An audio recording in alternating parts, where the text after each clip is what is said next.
So, ayan guys, sabi niya, sa sobra pong bait, Ate Rosmar, inaabuso ka. Sa totoo lang guys, hindi ko maalam kung ako ay malulungkot o matatawa na na-scam na naman tayo. Dati nga na-scam ako, 50,000. May nagpanggap na si kapatid daw siya ni Ate Tony. Eh, di ba friend ko sina Ate Tony, sina Ate Marie. So, nagpanggap. And yung pagte-text sa akin, eh parang same na same pa kay Ate Marie. So, prank daw na kailangan manghihiram daw kunyari na 50,000. So, pinahiram ko. Ending, blinak ako, scammer pala. Hindi pala yun si Ate Marie. Eh, sakto nun, parang hindi online sa FB, kaya naniwala ako na siya yun. So, ito naman yung nangyari ngayon. Naawa kasi nga ako dahil parang kailangan daw ng 30K para ma-operahan daw siya.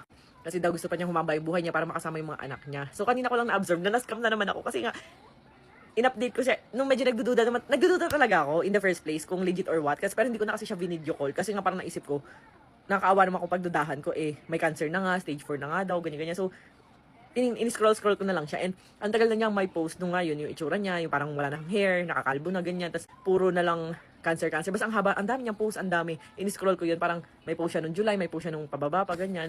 So kaya hindi na ako nakipag-video call. Pero alam niyo kaya minsan nakakatakot tumulong na hindi nagre-research. Kasi ayan na nga, katulad yan, scam na naman, di ba? So dati nagvi-video call ako. Pero nga dahil di ko alam bakit parang awang-awa ako dun sa...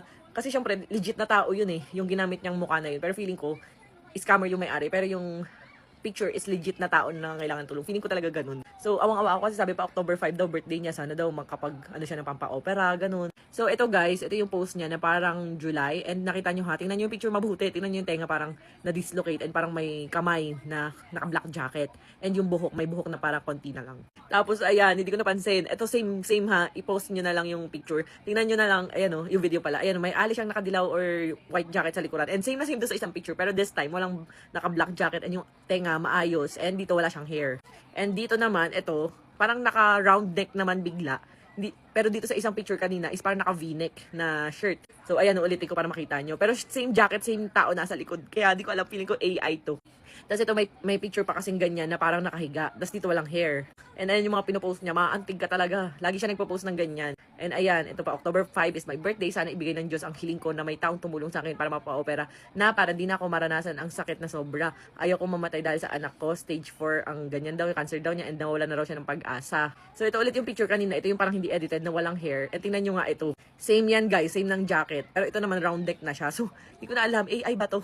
Ayan, ganyan yung mga post niya, kaya sobra ako naantig. And ayun nga ngayon, tinignan ko, ganyan na siya. Di ko alam Ayan, tingnan nyo guys yung nireplyan kong comment kanina umaga, siya yun. And ayun, wala na, comment isn't available na, and yung account niya is ganito na. Pero pag ibang account, gamit ko yung account na Ate Andy, Ate Jean, hindi siya makita. Pero ako nakikita ko pa rin siya, pero ganyan. Ano ba pag ganyan, nag-deactivate, ganun. So, ayun ang ginawa ko, nag-PM na agad ako sa kakilala ko sa NBI. Ayan, sinabi niya nga, bukas pa try ko, ba't kasi nagbigay daw ako ganyan. So, ako lang ata yung na-scam, pero tawa pa ng tawa. So, ayan, sabi niya, sige daw, bukas daw. Bukas send ko sa contact daw niya sa NBI.